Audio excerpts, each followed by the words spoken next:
Pessoal, estamos aqui então de volta para agora a gente fazer um link em relação às letras, como a gente já estava falando, e vamos entrar nas regras de ortografia. Lembrando, o que é ortografia? É justamente a parte da gramática normativa que ela vai explicar, vai ensinar o quê? A forma escrita, né, correta dessas palavras. E nós temos alguns casos na língua portuguesa que a gente precisa ter um destaque na hora de analisar em relação a que letra eu vou utilizar. Por que que isso acontece? Devido à fonética e fonologia. Nós temos alguns sons que a gente consegue representar com letras diferentes. Então nós vamos ver hoje aqui alguns casos para que vocês possam já dar um destaque quando for estudar em relação a essas palavras, ok? Por exemplo, quando que eu utilizo o X e quando que eu vou utilizar o CH? Seguindo essas regras aqui, eu já consigo eliminar uma quantidade grande de dúvidas. Então, geralmente, eu vou utilizar o X após o quê? Os ditongos. Lembrando, o que é um ditongo? Eu tenho dentro da mesma sílaba uma vogal e uma semivogal juntas. Após esse ditongo, eu sempre vou utilizar o X. Como, por exemplo, em caixa, deixe e peixe. Depois da sílaba me. Então, se eu perceber, eu tenho o M e o E formando a sílaba me. Após essa sílaba, eu vou utilizar o X como mexer e mexicano.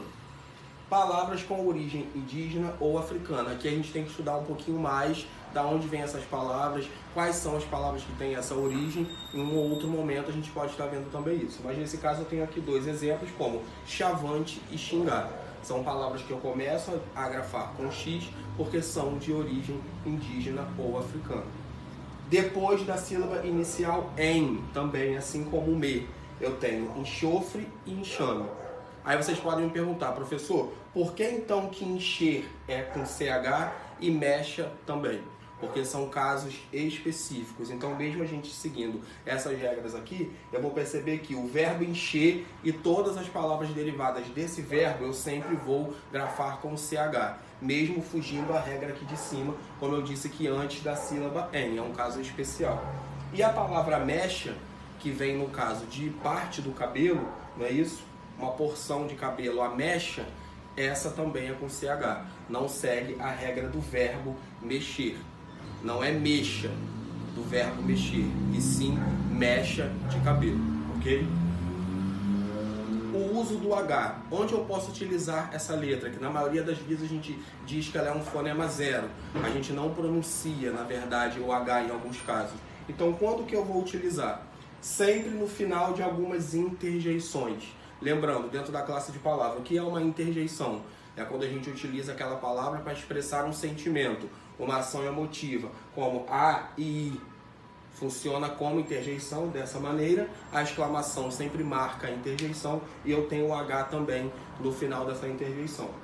Por força de etimologia, o que é etimologia? É a origem e a evolução da palavra. Eu também escrevo hoje e homem com H, porque dentro da formação da palavra ele já veio sempre empregando com o H e não só com o O no início ali de hoje e homem. É uma questão de formação e evolução.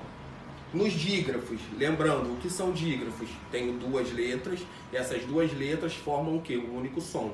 Então, quando eu tenho CH, NH e o LH, eu estou juntando duas consoantes, estou formando um dígrafo. E eu vou utilizar esse H para poder fazer o som do X, do Nhe e do Lhe. Observação.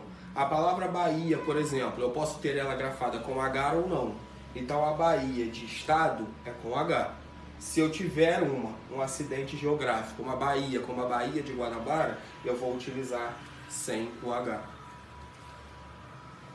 Agora o uso do S. Como que eu sei que eu posso diferenciar o S do Z quando eles tiverem o mesmo som?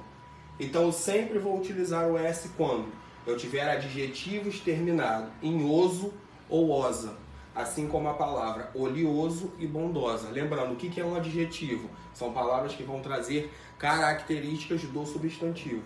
Quando eu tiver os sufixos, o que é o sufixo? Ele vem sempre após o radical, o ex e o exa, quando indicar o quê? Profissão ou título, como marquês e marquesa. Tenho também depois dos ditongos, novamente, vogal e semivogal numa mesma sílaba, coisa e lousa. E o verbo por e querer, quando eu for conjugar. Ele pôs, ele quis. Todos esses casos eu utilizo a consoante S. Quando eu posso utilizar o Z? Quando eu devo utilizar.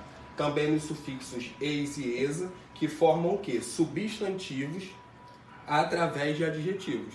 Aqui eu não tenho como bondoso e bondosa, não estou criando adjetivos. Aqui eu estou formando substantivos através de um adjetivo. Como, por exemplo, magro é um adjetivo, é uma qualidade. Mas eu vou transformar magro em magreza. Magreza é substantivo. A magreza, então aqui é com Z. Assim como belo é uma qualidade, um adjetivo, e eu formo beleza, com Z. E os sufixos isar, toda vez que eu tiver atualizar, batizar, todos esses sufixos formando verbo, quando aparecer o isar, eu vou utilizar também o Z. Pessoal, então a gente termina o nosso encontro por hoje e numa próxima aula a gente continua ainda nessa pegada em relação ao estudo da ortografia, ok? Boa tarde.